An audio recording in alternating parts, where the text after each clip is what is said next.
Railroad Preserver 2000 here, back again doing another stream. This is not going to be a gaming stream, it is going to be a art editing stream. In other words, I'm going to be trying to edit photographs from Watson's Mill, Georgia, in preparation for my next video upload, which will be all the material that I got during that little day trip I went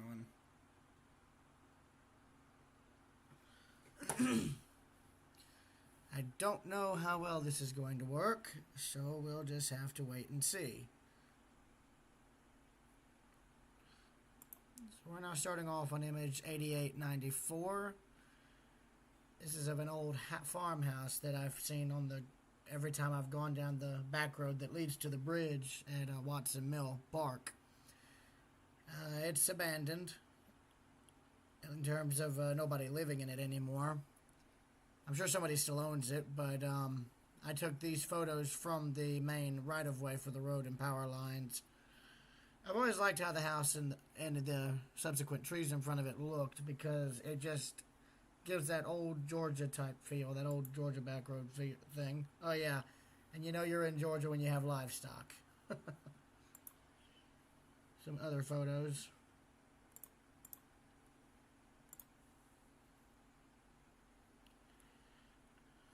So with this, I'm actually going to crop out the bottom at the hill there. I'm also going to crop out this, because I do want to leave the trees, because I like how those look. And I'm also going to crop this out, because in truth, this whole area here that I've cropped the photo to is the main focus. And now contrast is going to be that. Exposure is going to be that, and that, and that, and that. Saturation will be that. Warmth will probably be around 7 or 8 in the negative. Actually, no. Because if I do it like this, well, it looks like something out of Breaking Bad. I do this, it looks like something out of the endurance footage from 1915.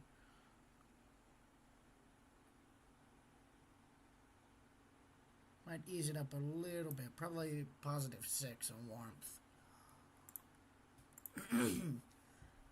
I apologize for my coughing and hacking. That's allergies and sinuses. I actually only got back home earlier at around 8:30ish or so, 8:13, and that was due to me helping my mom and her mother and them out in terms of doing yard work and stuff. I knew that they needed help, so I obliged.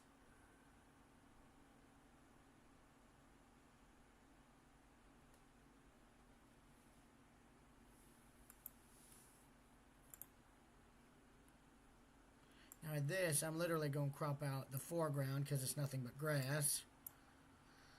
I'm also going to crop the sky out as well, because there was hardly any clouds. As you can see, they were just rolling in when I took this shot. So, yeah.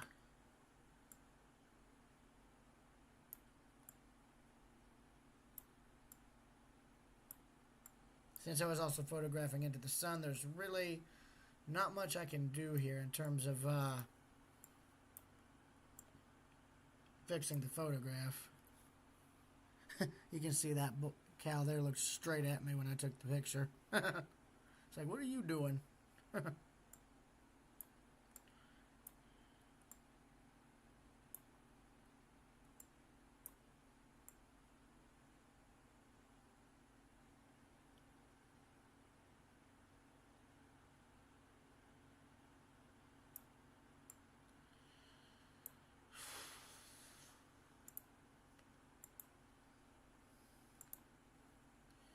There's the closer view of the home I mentioned earlier.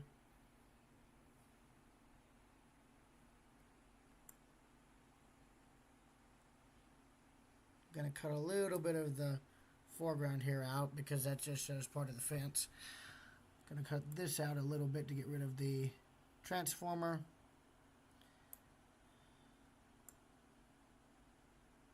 And like I said, the house is abandoned only in terms of people not living in it. Nobody was living in it because the front the screen door was busted open. I could see that from a distance, but somebody likely still owns the home and is using it for like storage or something.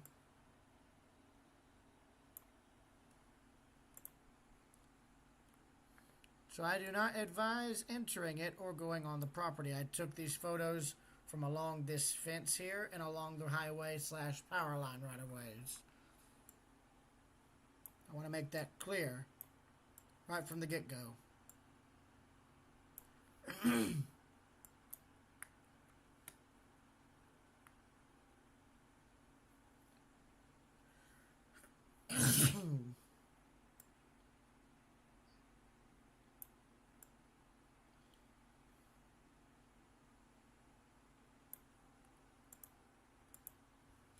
I might go back and do these in black and white later, like make a few black and white alts.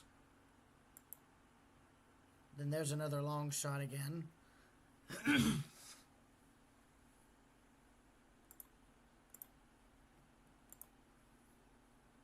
This was more of a backup image than anything else.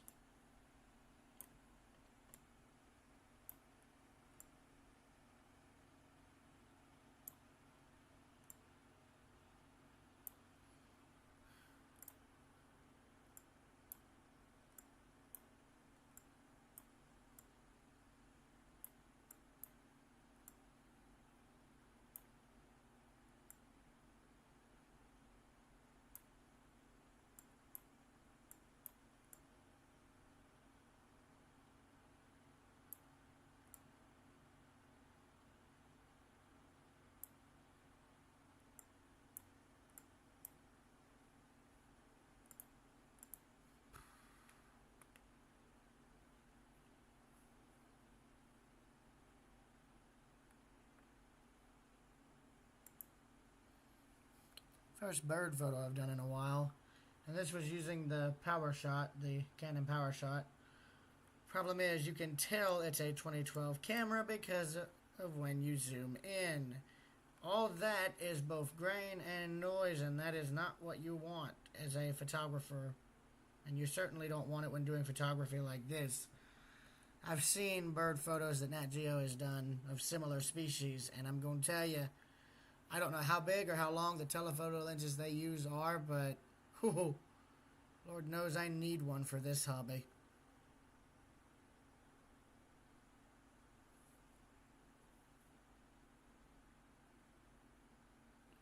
I love it though.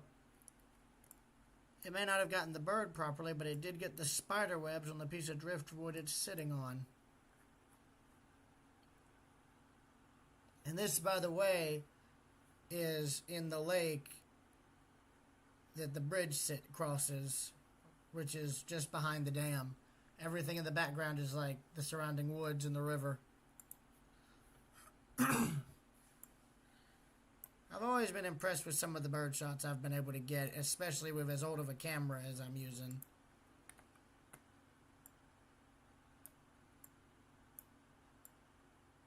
Now, could a better photo editor potentially help with this? Maybe. But at the same time, I genuinely just never could figure out how to use a modern and more advanced photo editing software.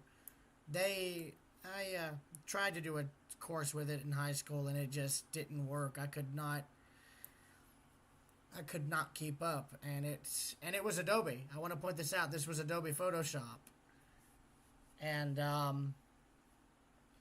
genuinely struggled with it because it was just simply too advanced for someone like myself to use, and I couldn't make heads or tails of what I was doing.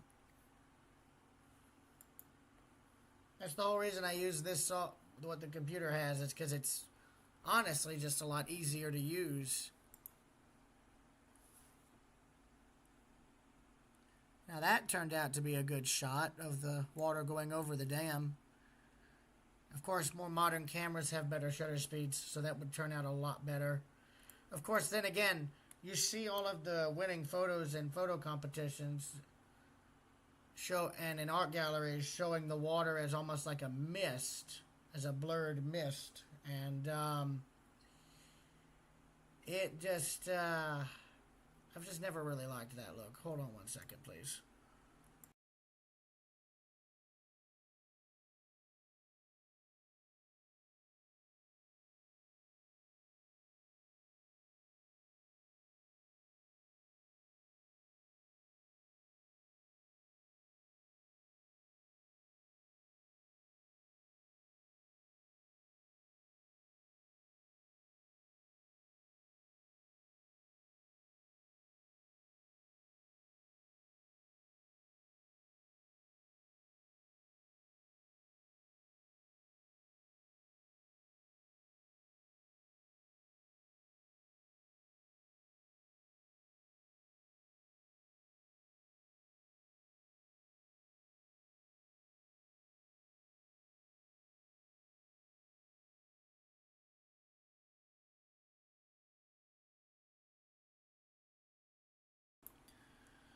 Apologies about that. My parents were calling to ask about bird sculpture that somebody we know made.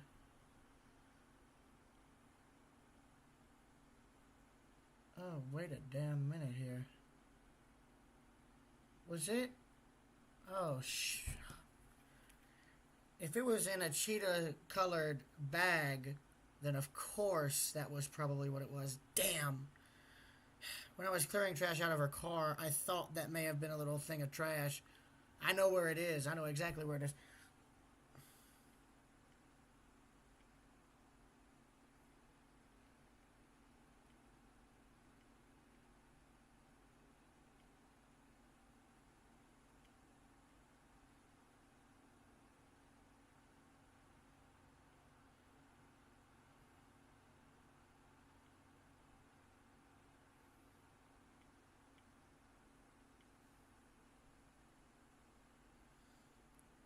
I know exactly where it is. If that bird thing was wrapped up in a cheetah pattern bag, they need to check the disintegrating paint bucket by the building we were doing yard work in. It was being used as a trash bucket, and if they don't take it out or dump it out, it should still be sitting there, all right on top. I must have mistook it for trash when it wasn't. Damn, damn, damn, damn, damn, damn. Okay, I'm gonna be right back.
And I'm back. I just called my grandmother about the whole metal bird thing and got that straightened out, so that all works out well, I guess. Okay, let me get back into Discord. Let me go into here. Let me go into there. Let me undeafen. There we go. Okay. So this picture here is done. This is like one of the more well-known shots people do at Watson Mill of the dam and the covered bridge. But the reason of my visit was to find a different bridge that is on the park grounds. Now it's not where all the normal tourists go. If you're going to find this bridge, you got to be dedicated to walking one of the entire hiking trails all the way to its end point. And it's out in the woods back here. And fun fact, this is an optical illusion because right where my mouse is running is the top of the dam at Watson Mill. That's the lower part of the river. I took this in the covered bridge out the little window thing they've got. So, yeah. And also right there you can see the old mill race for the power plant and then all the overlooks.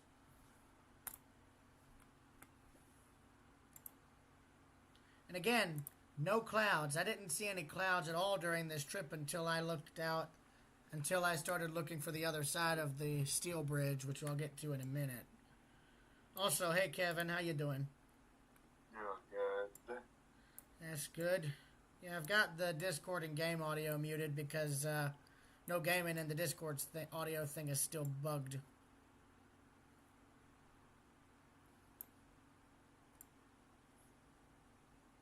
Oh, so I can't hear myself on your stream. Nope, not this time, my friend. And there's one of the more well-known shots people get of the bridge. Due to some rain we've had, it actually made the river and the mill race have a fairly decent water level. And it's just, I am kind of heartbroken to see the mill race and the condition it's in, because 2006 seemed to be the high point for this park because there were still people visiting regularly. There were still, people still got out and did stuff because that was right before these mobile phones and all that we've got now started taking over everything. Hell, there's a snack bar behind me in this picture that's never open when I'm there. And you could actually, use some pedal-powered boats and pedal through the mill race up until about where the spillway is. And you can't do that anymore. They don't do that anymore. I don't think they've done that in 20 years now, and I hate that. Plus, as you can see, the mill race is tilted up, so they would have to dredge it if they want it without risking the thing collapsing from age and neglect.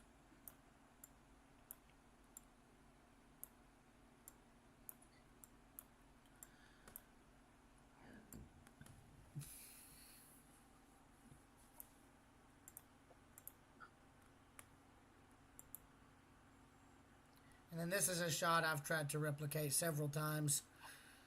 This is taken from the corner of one of the upper overlooks to show the bridge, the dam, and the overall rapids as they drop down. Now, I don't know if I got the footage on YouTube yet, but there was an earlier visit I did to Watson's Mill when I tested out the 60 with a portable mic, and I walked all down into the river and further away on the rocks. I got some really good material from that in terms of photos. Or at least thought I did anyway, which is rare. Let's turn the contrast up because you can see all the algae on the rocks. Let me do that. Let me do that. That there. That a little there. And then that there. And to bring the warmth down a bit. And also, you can tell that this was taken in the morning because the sun is hitting that side of the bridge. This side is still backlit because the sun hasn't gotten high enough to light it up yet. You'll see that in some of the video footage I shot because I took my time walking the trails, it took a while to get to the bridge, and when I did finally find it, I spent a lot of time photographing it and filming it because given the condition it's in, there's no telling how long it'll still be there for before it's either removed by a flood or removed by people to cut down on liability. Oh, and I thought this was neat. It's a tree trunk that is completely covered in moss. Okay, well, at least on this side anyway, it was completely covered in moss. But I liked how that looked, so I photographed it.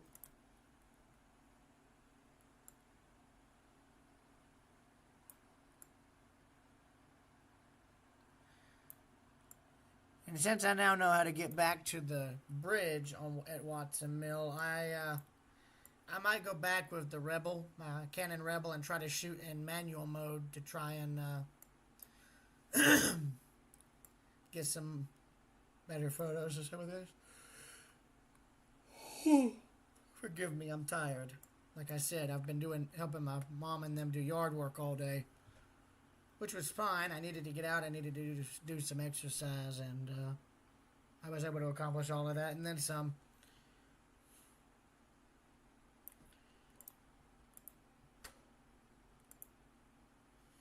Oh yeah, and I took this because I liked how the trail looked.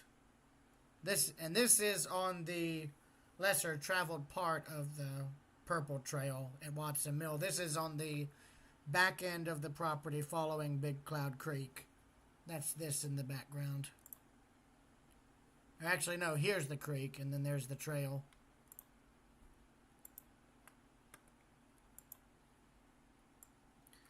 And I liked how this looked because when I moved the camera up and down to get the automatic contrast and all the way I wanted it, this is what came out, and I liked how it looked. And this is it when I have proper color on it at about like 30-ish or so. Because that was right when stuff was starting to bloom.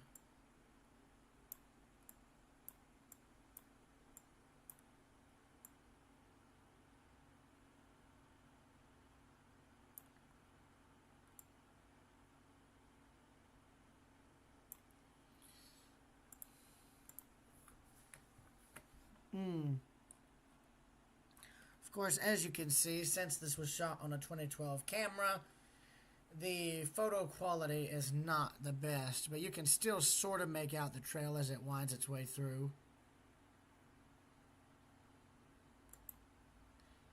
And then there again is Big Cloud Creek with a lot of trees and stuff that have fallen, as well as the trail. What I might want to do is come out when it's real deep in the winter time. Like maybe even when we have another snow thing, if I can even get up to Watson Mill then. And just see if I can get back here.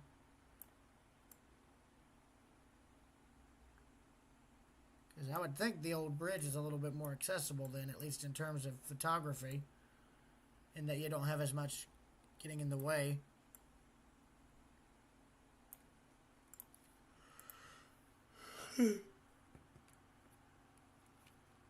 But the thing I mentioned a minute ago, that's one of the,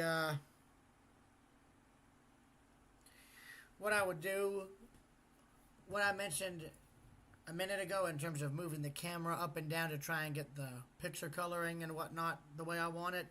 That's why you see me in the videos sometimes move the camera up and you hear, and while I'm doing that, you hear it trying to focus in. That's me trying to get it the way I want it in terms of like the color and whatnot for a photograph.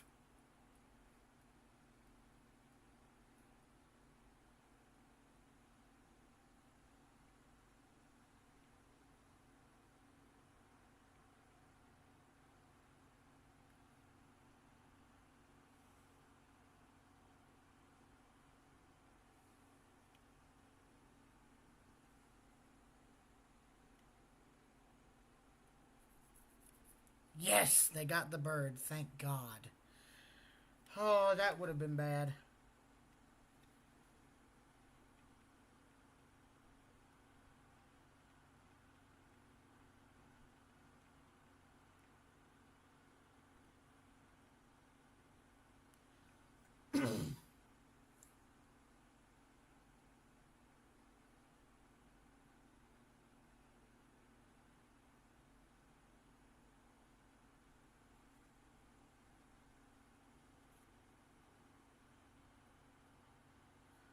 Hmm.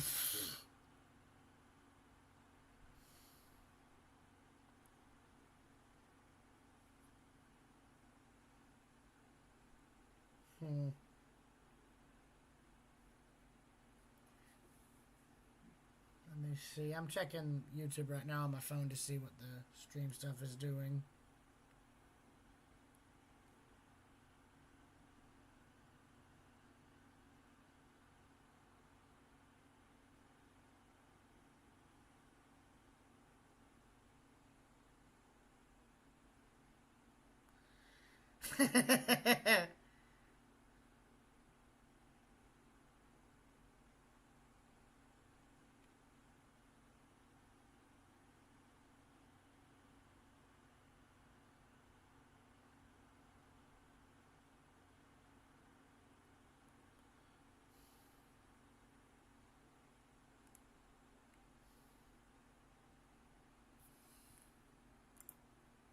And here's the bridge. This is what I was trying to look for in an earlier visit to Watson's Mill. I believe, even, which I think was also the one where I was testing the external mic. This bridge is shown on earlier park maps, and it's listed as abandoned steel bridge or abandoned iron bridge or something to that effect. And this is that bridge. Now, I thought it was, I had no idea it was going to be this impressive. And this is just the truss portion. So you've got 3 overhead truss spans. It's a single lane road bridge going over Big Clouds Creek with a simple I-beam type deck girder approach on either end of the bridge. The approach on this end right here is more impressive than the one on the other end, which is back here. You can just make it out right there. Now, I was able to find how to get to the other end of this bridge, now, but I'm going to tell you, do not even think of trying to walk on this, because I looked this bridge over closely, and the very bottom of these supports, of the support beams here for like the pillars, right where the steel connects to the concrete footings, is completely rusted out. It's like it's completely rusted through all the way. Meaning, if this thing shifted and you were on it, it wouldn't probably take much for it to fall over. I mean, granted, I'm going to just say it, it would hold, I mean, I'll put it like this. It's steel, so it might hold the weight of a light person, but do not test your luck, because I do not want somebody trying to go here because of me get hurt, and it then cause this entire bridge to be torn down. Okay? I'm just going to be blunt. Because I'm still trying to find information on this structure. There's no info online about it anywhere, because when you look up Watson's Mill, you get the wood-covered bridge. You do not get this bridge. Only the locals who live nearby it know it's here. I'll put it that way. And as I just tried to say, if you do go and look at this bridge, admire it the way I did. Do not try to go on it. Do not try to walk on it, because there's no deck. And given that these support pillars for the bridge approach are rusted out completely at the bottom, well, it's not hard to see that the old decking or the beams that held the decking are likely in just as bad a shape and just as fragile of a condition. With that said, though, I'm going to start working on the bridge and photos. And fun fact, this is the thumbnail image for this stream. I just copied it and made a 1280 by 720 version so it could fit in the thumbnail. Now, with these photos, they're going to probably have black and white alts done, but I'm probably going to do those off camera. And this actually came out, and I'll just say it, you can drive down here to the bridge, because there's a campsite right down here at the very back end of the park. But they have the approach to the bridge on that dirt road completely closed off. they put a barrier up in front of the bridge. So, for obvious reasons, they don't want people trying to drive on it, and they don't want people walking on it, and they certainly don't want someone being stupid enough to try and drive on it, because I'll put it like this. This bridge was made for cars that were probably back in like probably the 20s or 30s, maybe a little earlier, maybe a little later. And it would not hold the weight of any modern vehicle. Probably not even something as light as my Ranger, which is way smaller than stuff they've come out with now.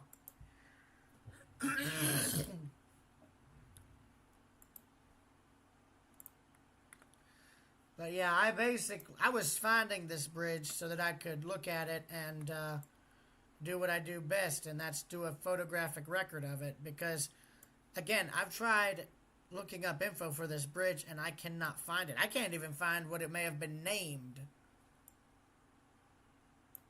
And there's next to no info on it online about it at all, because, like I just said earlier, the wood-covered bridge is the more well-known bridge in the park. It's what the park is named after.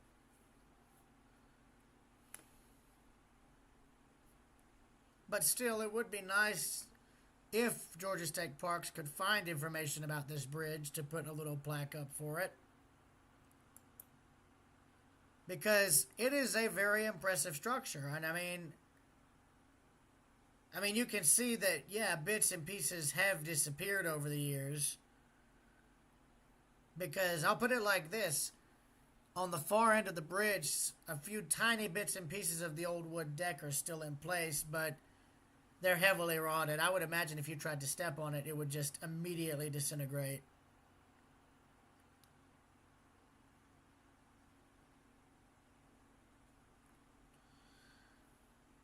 But the thing I hate about this, not having a deck, is I can't look for a builder's plate. And usually the builder's plates for these bridges would be on these truss portions. And I just simply don't know if there was one. But then again, if the bridge was still able to be walked on about 20 odd years ago, there's a good chance somebody already took the plate off and it's long gone. So who knows? But it's still a very impressive structure. I'll say that much. And I'm really glad I found it, because who knows how long this thing has left before it's gone. Or at least rather the approaches of it anyway. Because there's another bridge similar to this that I have known about for a while, and only the part that crosses the creek is still standing. And it was a single truss bridge it was a truss bridge that went over a creek, and the steel approaches on either side had either collapsed or had been demolished. But the remains of it was still there, like the beams, the railings, etc.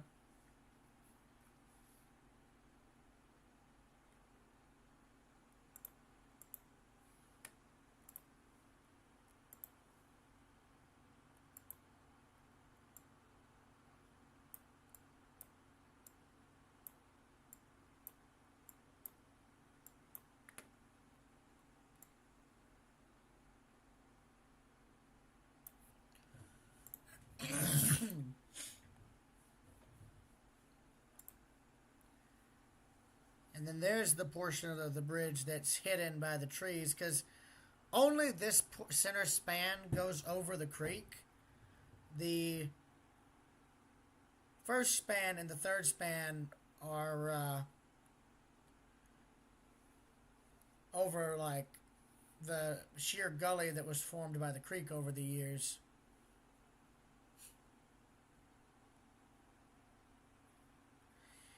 And part of me hopes the Park Service could potentially, and when I say Park Service, I mean Georgia State Parks. I hope they could try to do some work on the bridge to at least stabilize it and keep it in a kind of arrested decay state, Because it's actually just as photogenic, in my opinion, as the actual covered bridge. And I also feel that there's more intrigue with this bridge, because there's really not much known about it. I don't know how long it's been there. I don't know when it was last used. I don't even know when it was bypassed and retired. Because used to, this connected with the road on this side of the creek. But now you have to do a 10-minute U-shaped drive just to get to the other end of the bridge in order to photograph it. I'm just going to say it. I did find the other end of this bridge, but if you visit, don't be stupid and don't try to do stupid crap. Because like I said, I don't want to hear about this thing being torn down because somebody decided to do something stupid and get hurt or killed. Alright? For my sake and others, please don't do anything stupid on the bridge because, or better yet, don't even think about walking out on it. And honestly, don't even go on this side of the bridge because the old road that led to it is washed out on this side and it's a sheer drop straight down. And the fall height would kill you or leave you injured enough to where you wouldn't really be the same after you healed. Okay, I'm just giving you the reality of it. When I visited the other end of the bridge, I stayed well back away from the edge, and I stayed on solid ground to get the pictures I needed. Nothing more, nothing less. And there's the creek again. You can see trees across it. And this is actually on a bluff where the creek bends, and it actually made a really nice campsite. And I see there's 2 people in the stream chat. I don't know who you are, so if you want to leave a thing or something, feel free.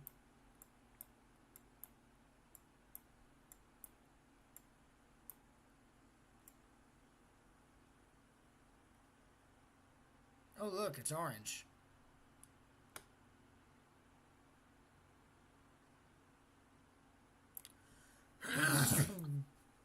Excuse me. Then here's the other end of the bluff. And you can actually see that this creek did have some high water at one point, judging by how high the sediment's built up there. That's what those sandbars are. That's just sediment that's being moved around.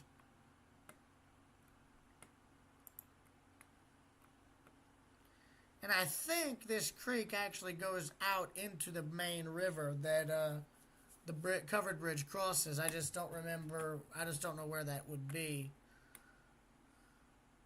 If I had to guess, though, it's probably where it probably comes in about where the Purple Trail diverges away from the river.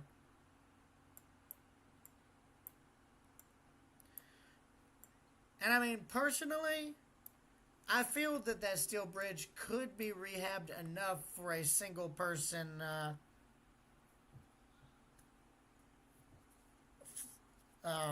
footbridge to be put in the middle, like a wood footbridge, but the amount of money it would take just to rehab the original bridge to support just that wood thing would just make the whole idea out of the question. It would just be too prohibitive. Mainly the approach portion of the bridge, which I think I've got video of to show the condition of the footings for the pillars for it.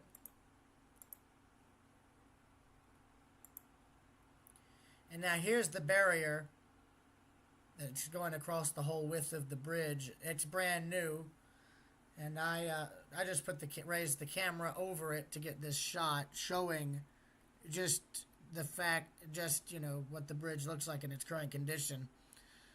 So first and foremost, you can see that the old railings are bent and real wavy, with pieces even missing. And you see those those metal slats going across the I-beams there that are like L-shaped. That actually held the wood planking down, the wood bridge deck. And as you can see, the rest of the bridge just disappears into the shrubbery because of no maintenance to keep it clear. And that's actually preserved the little bit of wood decking that's left. What little bit of decking is still on the bridge is dry rotted to the point where it would probably not hold any weight at all. I think somebody got a piece of the decking closest to the approach on the other end off the bridge so that and it was bad, honestly.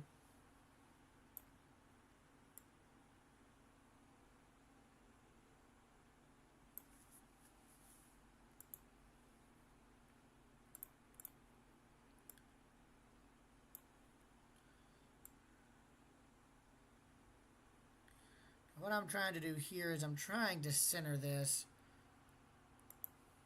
because that right there could be a new channel banner potentially. I love how that looks. Ghost bridge for a ghost road. And I actually ran into a local who was walking their dog in the park, and they told me they've been growing up around where this bridge is for years, and they used to walk out on it and they got some really good pictures from it. Or, they said that the view was nice, but again, they even told me that it was not a good idea nor recommended to even do that, and they told me that they did that 20 odd years ago. So it's yeah. Just don't do it. Because this is a very photogenic bridge to me. And it's also a rare bridge because this type of design doesn't have all that many examples left. In fact, I think this is the only example of this type of steel bridge left in my area that I know of. I don't know of any others. And it's a very impressive structure. And I just find it interesting that the parts of the railing are bent down. Like that piece there is bent. But I think I know what that caused that. I think that might have been due to either a tree or a really heavy limb falling on it, because it's just very simple metal, And what's interesting is when they retired the bridge, they just took some of this railing and bolted it to the front end of the bridge approach to stop people from driving on it. And now they've since put a new barricade up. And I got these pictures by putting the camera around each side of the wood block that they put up to keep people off the bridge. And I'll just say it. This here is another reason why I say do not walk on it if you visit, because these are very thin I-beams, and there's no telling how fragile they are. And as you can clearly see, if you lost your balance or, are really jumpy, you will fall through. And the height would, I'll put it like this, you'd probably break your leg or something if you fell from like right here, but further out onto that truss, yeah, no, if you fell from that height, it would probably kill you. Plain and simple.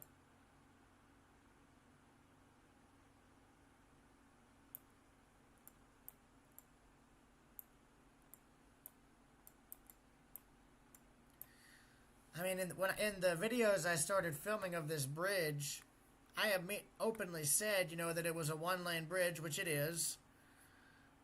But I feel like it was probably built in probably the 20s, maybe earlier, maybe later, and could have probably been abandoned or bypassed in either the 50s or 60s. But again, I'm not sure. All of that is speculation because there's no plaque regarding the history of this bridge. There's no info online for when it was abandoned or when it was built, when it was used, etc., etc. That's the whole reason I got all these photos and videos of it. It's because I'm hoping maybe that'll, persuade some people or historians to come forward with information about the bridge. Because I want to try and see if maybe a plaque could be put up for it, before it's gone anyway. It doesn't even have to be a permanent one. And see, here's a picture showing further back of the bridge, and you can see there's the barricade, and then there's the metal barricade that used existing railing pieces. And I think that right there was just an extension of the guardrails that went on either side of the road here. Because the approach up to this bridge is still there. It's an old rock approach, or a rock footing for it. And then this here is the approach to the main truss. And that right there does look like a tree may have hit it. But who knows?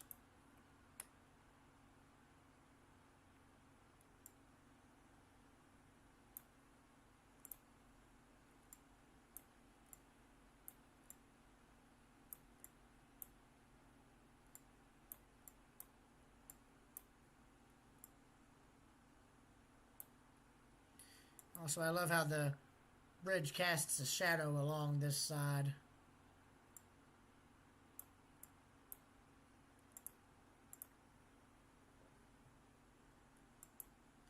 And here's the shot. Here's a view from the opposite angle, where you can again see the damage to the railing. So there's one there that's damaged, one there. And then, of course, further down, you have bits of railing that are missing in various spots.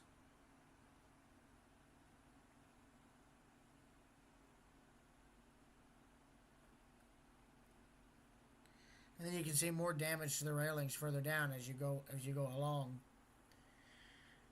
But clearly, this bridge has not been in any sort of vehicle service for a very long time, because all the paint and primer is completely gone from it.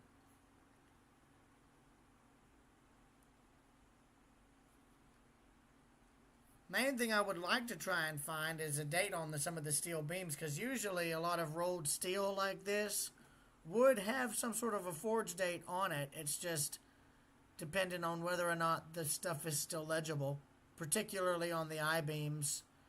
Because there's a bridge at Lake Russell that was moved out there, an old truss bridge, an old vehicle truss bridge, and you could still read out that it was the steel was made by Carnegie Steel.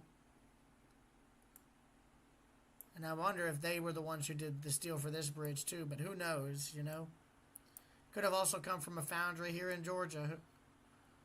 But again, that's all of this is complete speculation on my part, because again, we don't know much about this bridge. There's like next to no info on it at all online.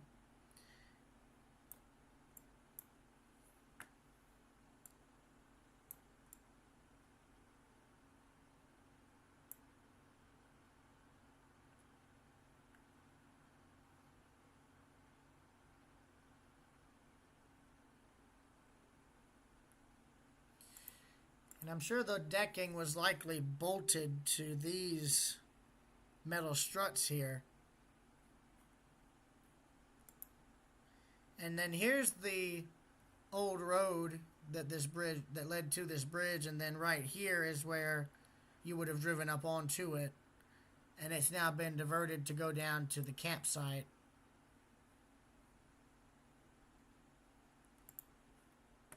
That tells you how backwards this is. But hey, at least this bridge won't suffer the fate of the old Lower Appalachia Road bridge, which is a wood structure. It's, during my last visit there in like 2022 or 2024, it had become too hazardous for me to even feel comfortable walking on it. And I genuinely don't see that bridge lasting much longer before either the elements make it collapse or somebody goes and burns it down. Who knows? Who knows?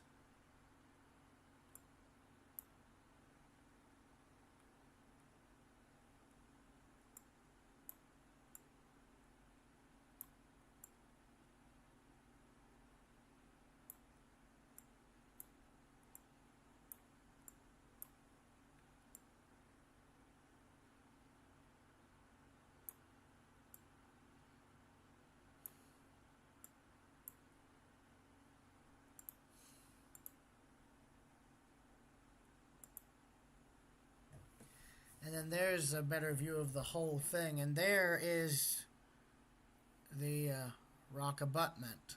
That was the word I was looking for. That's the rock abutment that led to the steel approach.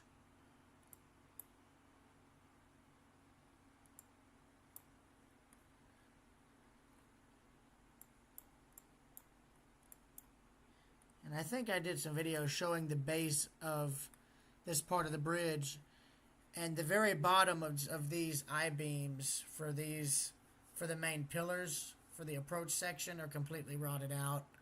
Like there's holes, like the rust is eating holes clean through the bottom of almost all of these.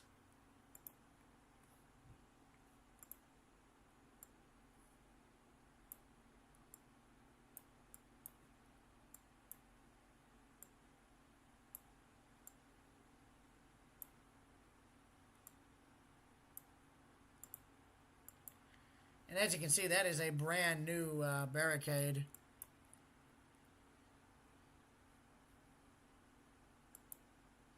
And then here's a better view, closer up, showing the approach and the steel truss work for it. The X-girder trussing.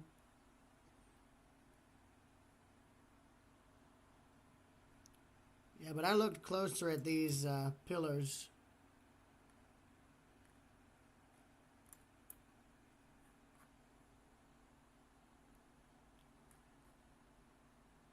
In fact, yeah, right there, you can actually see right there that the bottom of the I-beam, where it connects to the concrete base, is completely rusted out right there. See how most of the metal around the center is gone? That's usually what brings about the beginning of the end for these bridges, because once the base of the pillars are in a weak enough state, you have a good enough flood that comes along with enough debris, it'll push this over and cause it to collapse. Because it wouldn't take much.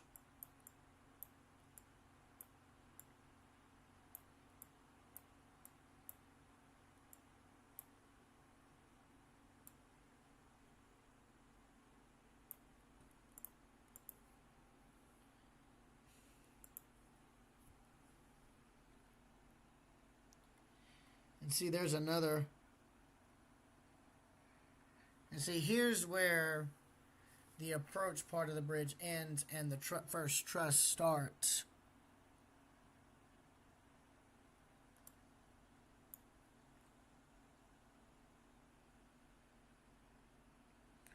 And actually, here's something interesting.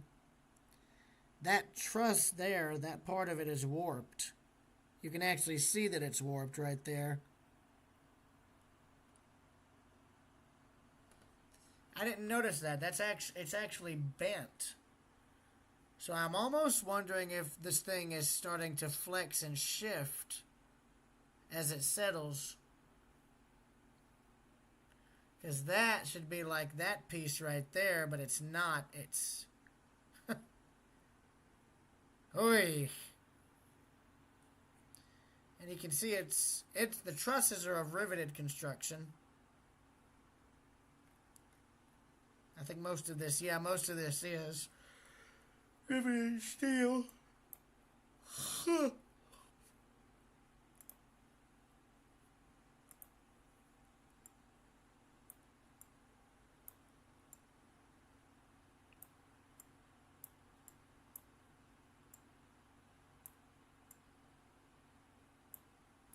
that's a good shot.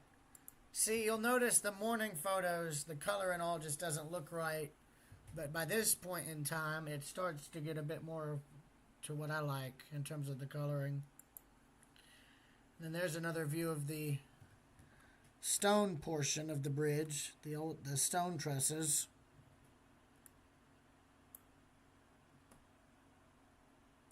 And I thought this was interesting. It's like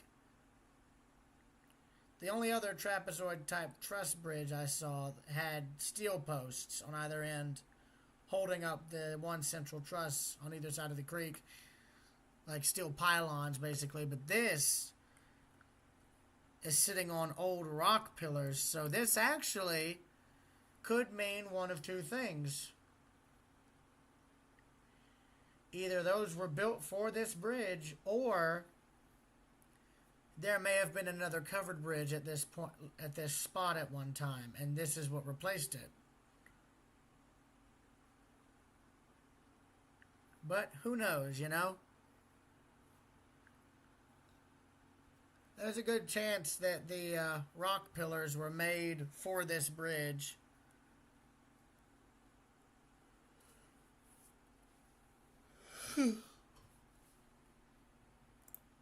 But again, I'm not sure.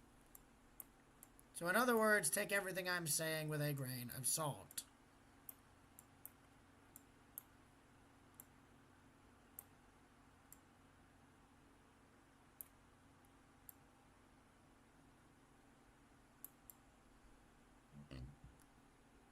Excuse me.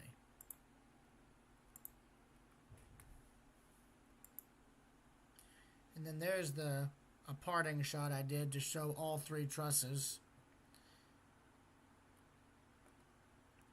And by now, the sun is lighting that side of the bridge, so it's all being lit this way instead of the other way.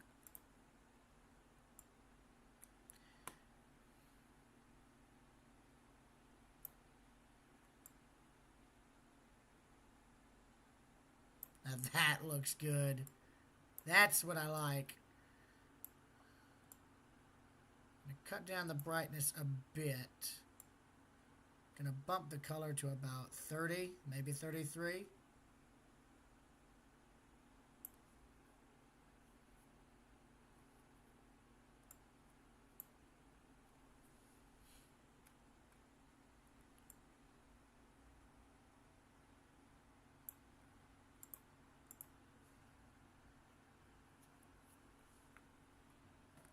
There we go. I'll tell you, I may not use drone stuff, but this is one case where I would probably make a major exception just to at least do a kind of amateur survey of the bridge in terms of the upper workings. Because honestly, I mean, they could save parts of this thing, you know, like set it all down on at ground level so you can get a better look of it. But I really don't think that would be feasible. This is me. This is when I started walking back to the bridge, to the covered bridge. So now all the sunlight is going towards this direction, which works out better for me in terms of pictures because then the color is more noticeable and vibrant, which I like. I like that.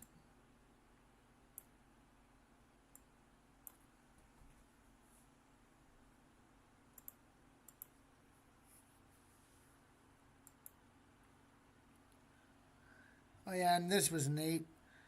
This is on a dead tree out there. It was completely covered in this kind of mushroom-esque fungus. I always find this sort of stuff interesting because it's just not a lot of people look at this stuff or take any interest in it, but I do. I only started doing this type of photography very recently.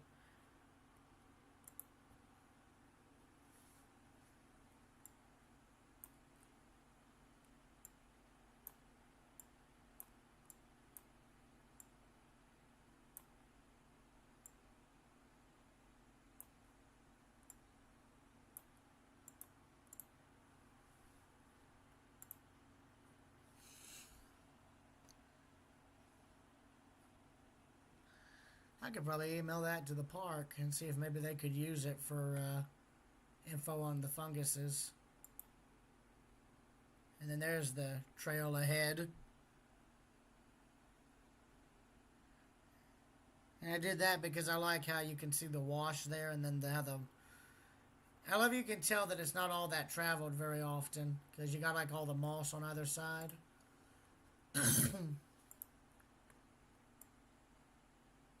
That tells you of either how long a trail has been there or how often it's traveled.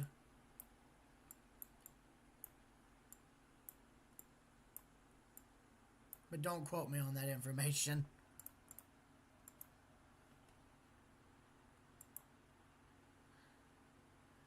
And there's more of the wash.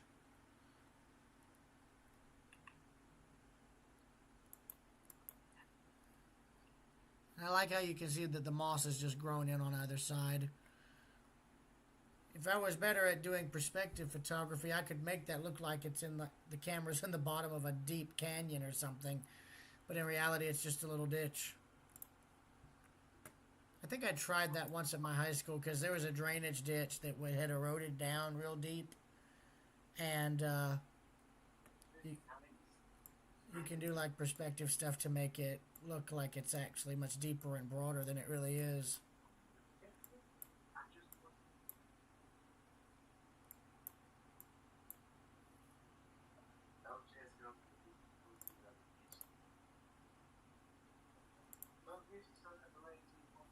Oh yeah, and there's one giveaway. There's what the road is called. Piney Grove. It's Piney Grove Road. That's how you get to the other end of the bridge.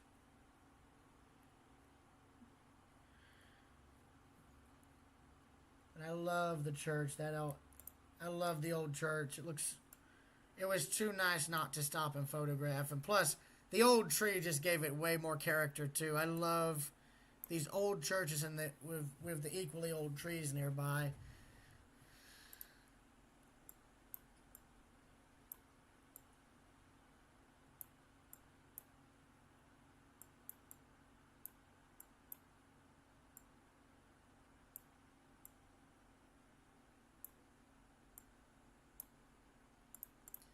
And take note of this church because you're going to see a little bit more of it later, which is right now.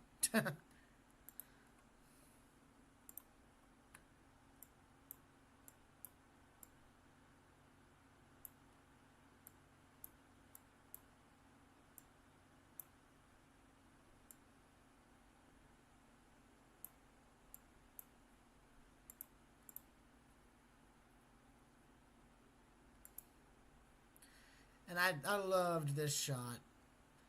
I mean, this right here is what I consider a quintessential Georgia backroad photo. So rural, so deep into the country that you're pretty much, this is all you see for miles. And I loved it. I loved how it looked.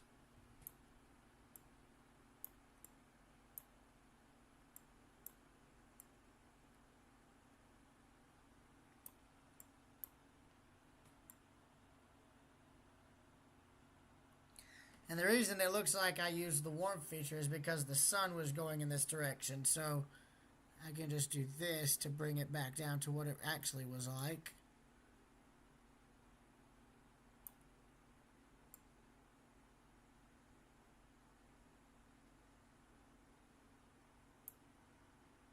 There you go.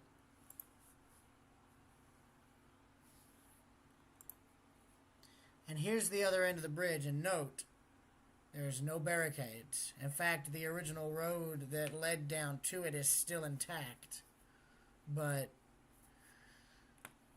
Or at least the road that goes to where you can get to this is still intact, but not much else. Now,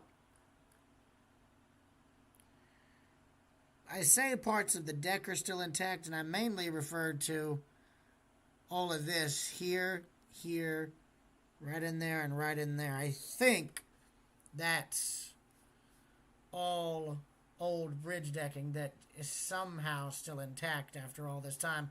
And I bring this up because out on Lake Tallulah, where the old railroad used to cross, on the surviving bit of steel truss work for the bridge going over Lake Tallulah, there's still railroad ties sitting up there that are probably dry rotted to the point of disintegration now, but still visible after 60 odd years of the railroad being gone.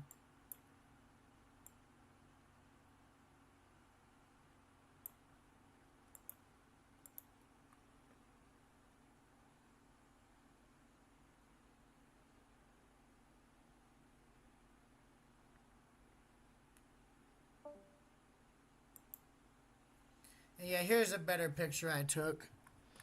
And yeah, no, that's exactly what this is right here. Everything covered by the trees is the old bridge decking. And as you can see, that is the condition of what's left of the deck right there. I'm just stunned that there's still bits of it left. Because if this thing has been abandoned as long as I'm thinking, that means that wood has been sitting there slowly rotting for the last 40, 50, 60 years, or however long it's been since this bridge was shut down.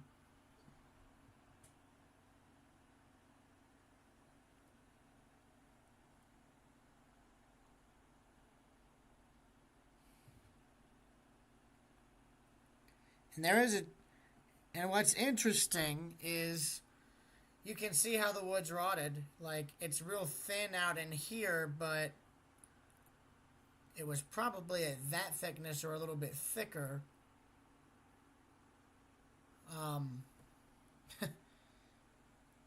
Years earlier. I'm just surprised that parts of the old deck survived this long. Like, because that's normally on these bridges, that's the first thing to go is the roadway. Even on old modern steel bridges that have been abandoned and like that were paved, the asphalt and all is usually the first thing that deteriorates.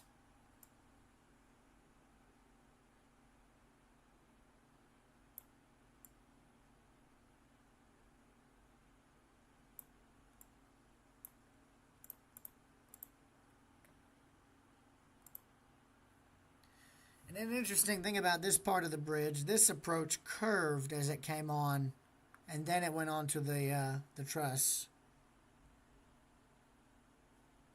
It was a rather decent curve too, and you can see more of the rock abutments there for the bridge.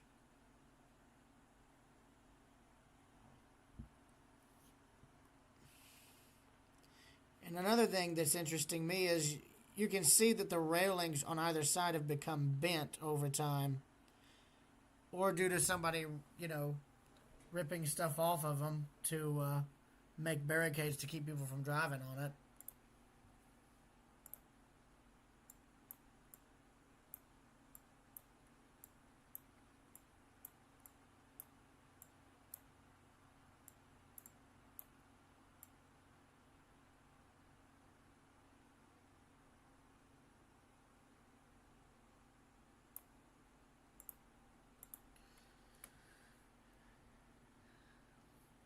Three people in here now in the live stream. I've got the live stream up on my phone if you guys want to chat or something. Yeah, and then here's bits and pieces of the guardrail, or what I thought was the old guardrail, here and all in here along the edge of the old road. And that's what this is. That's what I'm standing on, is the old, well, it was probably the old, probably 1920s or 30s highway alignment. And again, this is all a guess, but it would make sense for when the bridge was built.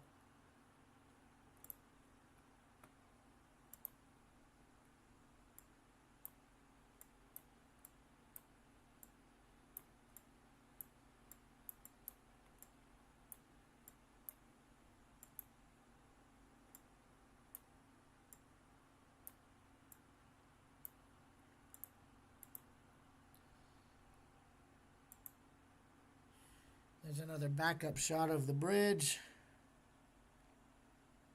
I really should have tried to zoom in on more of the decking to see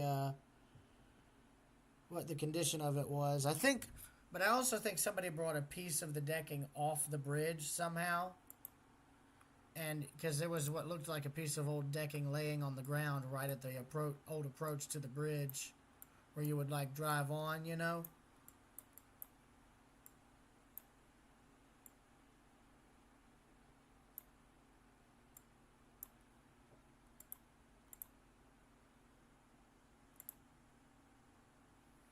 And I thought this may have been another portion of the old highway, but I wasn't sure.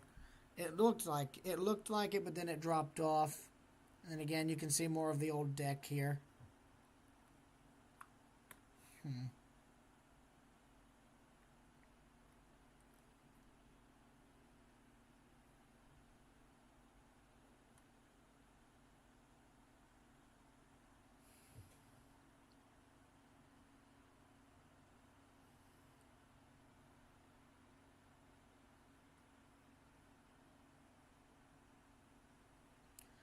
It's interesting. So, well, now this is interesting. It looks like this part of the bridge right in here and right in this spot in particularly. I don't know. It could just be from the angle, but it almost looks like parts of the steel right in here and here have buckled a little bit, like it's buckled and warped down a bit. You know, like it's sagging. It also looks like this beam here and this beam here have separated a bit, but I'm not sure. It's hard to tell.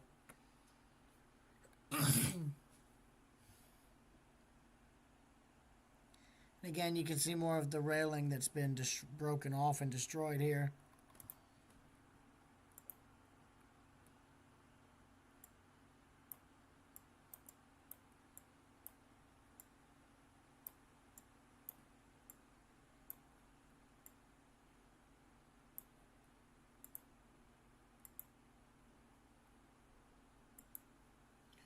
And this was me trying to get a shot from this angle. And I do another one here, which is better. Where you can see, you know, truss 3 and 2 there. Truss 1 is hidden by the trees for once.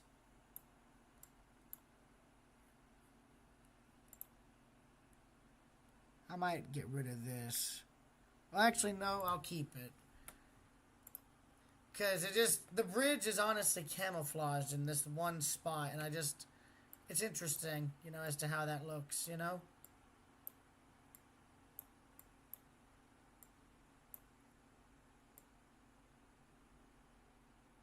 Give it a little warmth, probably about 6. Not copy to clipboard, stupid. And then do the same thing here.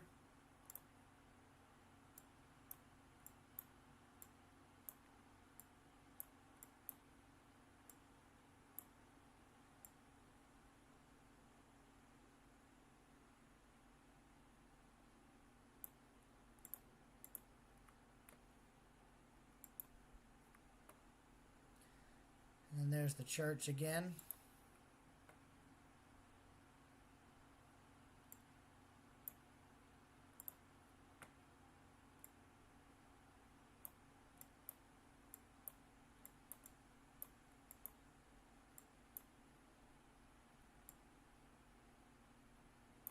That's due to the sun being right there in the corner. Before you ask, unfortunately, there really isn't much I can do to fix that. I'm sure there's a Photoshop way, but I really don't want to do that. Now this here is one of the shots I like, because the lighting was a lot better than it was earlier. Also, interestingly, you can see where they've added on to the church over the years. Like, I think that back bit was added, and then that bit was added. This little porch bit, but right there where that wall, where that piece of wood is where the original back of the church was.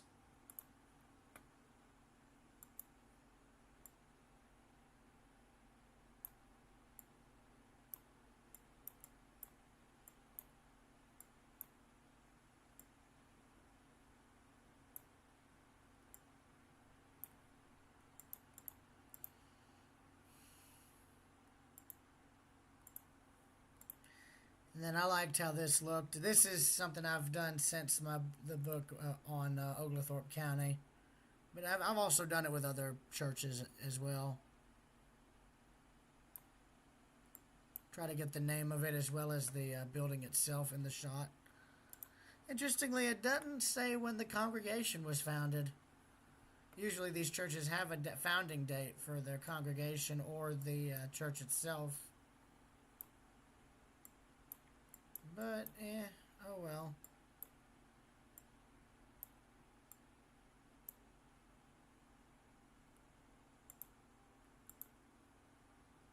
And the cemetery was right across the road, and it was just a quaint little cemetery. It was nice, it was quiet. It was very quiet. And there's the road. Again, that's about as back road can get. Nothing but farmland, and that's what I like. It's quiet, it's peaceful. That's why I like doing these little day trips. It's something I enjoy, and I wish I could do it more often, you know? Helps my mind to go, and it keeps my mind going, you know? It keeps it interesting.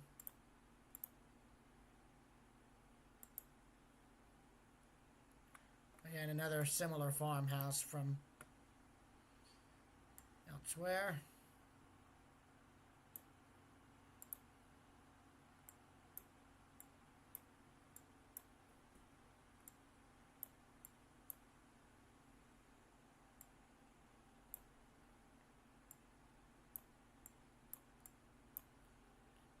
I may not keep that actually because it's not the best.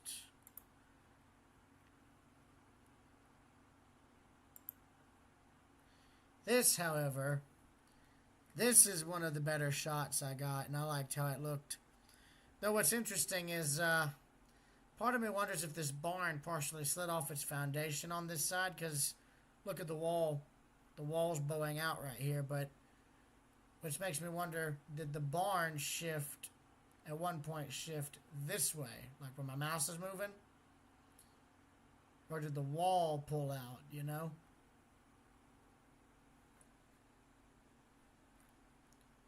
But I loved how that barn looked. I saw it on the drive-in when I was looking for the bridge, so I was glad the lighting worked out in my favor here. So I'm going to turn the contrast all the way to 50.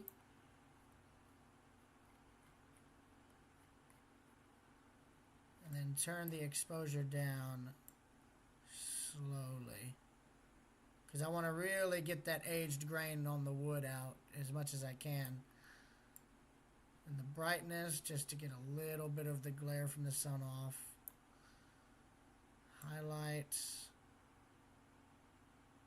Turn that down a little bit if I can. Shadow, same thing. Saturation, I'll put that up to about, I'd say 20-ish or so. Warmth.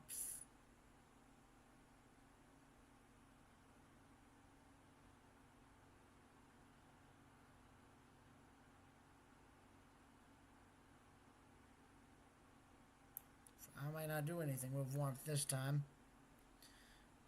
And I love that you have the old ladder that led up to the upper loft there. You know, there's that tells you how old the barn is, because even the ladder rungs were made with whatever bits of wood you could find, and I like that. That gives it so much character.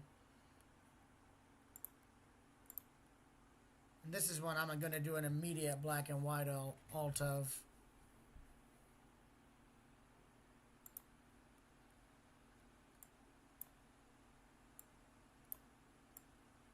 And this actually lets me do even more with the grading and stuff.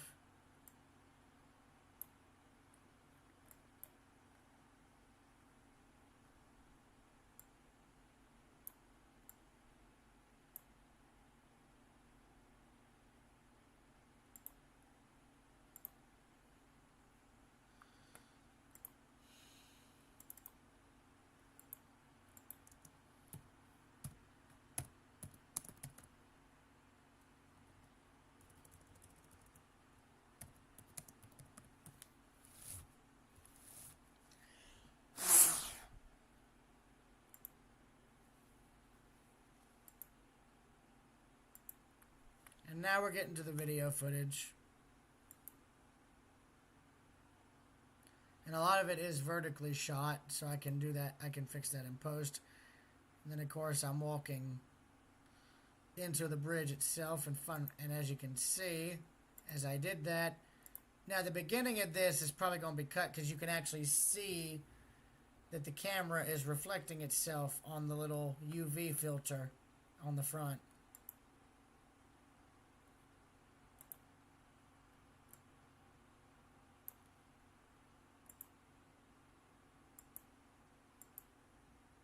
This is all walking down to the trail.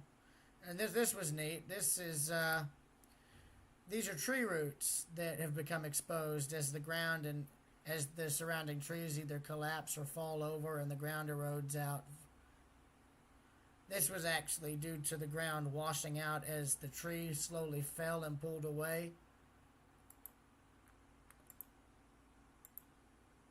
But yeah.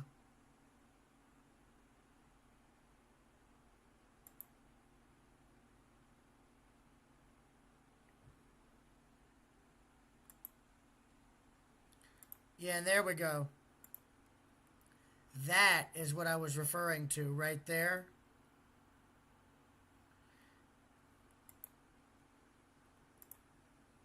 This is exactly what I was referring to. So that's the concrete base that this bridge sits on, right? That's the base of one of the pillars that's holding up the approach span for the bridge that leads to the trusses. That's completely rotted out, and it wouldn't surprise me if all the others are like just like it. Well, I can see why the bridge is no longer used. That's the base of one of the supports here, and it's rotted out right at the base. All of the supports are like that, so... Plus, I really don't see any modern vehicle of any type being able to successfully navigate this bridge, because this was built for cars back in the 40s and 50s or earlier, probably even much earlier. There's the rock approach there. That's just me going over the bridge. And there's a better view of where the road would have gone. As you can see, it's wider on either end here and here, but as it got up to the bridge, it singled down to one lane. I wonder if somebody in the area has like VHS tape of people driving across this when it was still open. That'd be interesting. And then here's the other end of the bridge. I really should have zoomed in on the old decking to see how much of it was actually still there. Oh wait, no, never mind, I did.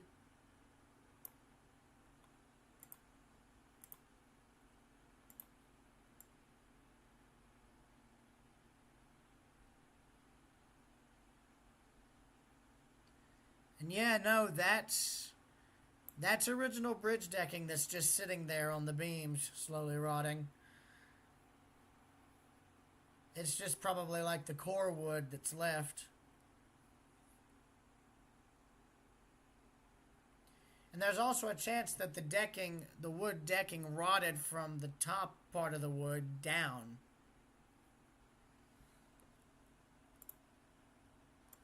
That is impressive, though, that it's still just sitting there.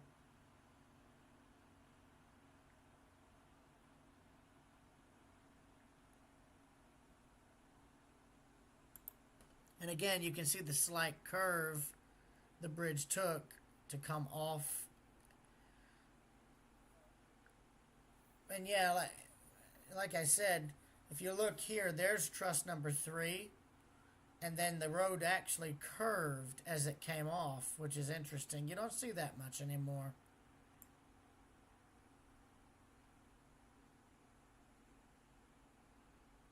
And I'm thinking personally that the road went this way, but I'm not sure. And then there, yeah, right there, there's a piece of the old bridge deck right there that somebody took off.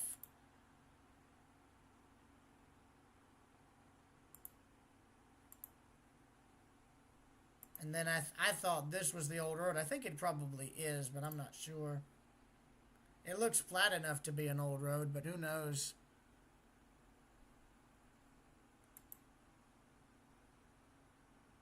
And there's the old guardrail. Oh yeah, and I got a train at the end of it. It's funny, I started out my little day trip in Hull to get reference photos for High Iron. And this was like at maybe like 6 or 7. And not only was I back in the same location, I parked in the exact same spot, which is hilarious.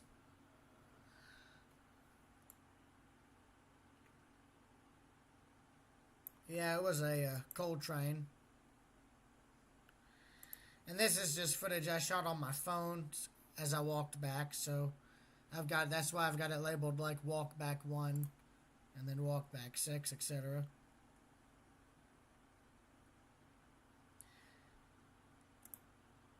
But yeah, I think I'm gonna end the stream there, and I will see y'all later.